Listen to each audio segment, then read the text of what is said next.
Master, బాగున్న ధ్యానానికి బాగా లేని ధ్యానానికి తేడా ఏమిటి? మనకు కలిగే అనుభూతి మన తెలివితేటలతో ఊహించుకున్నదా లేక నిజమైనదని అనుకోగలమా?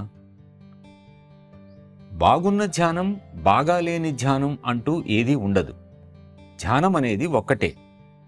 దానిని చెప్పినట్లు చేస్తే ఫలితం ఉంటుంది.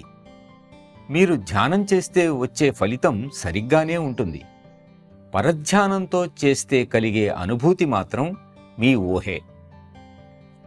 మాస్టర్, ఎక్కువసార్లు సత్సంగంలో కూర్చుంటే ప్రయోజనం ఉంటుందా?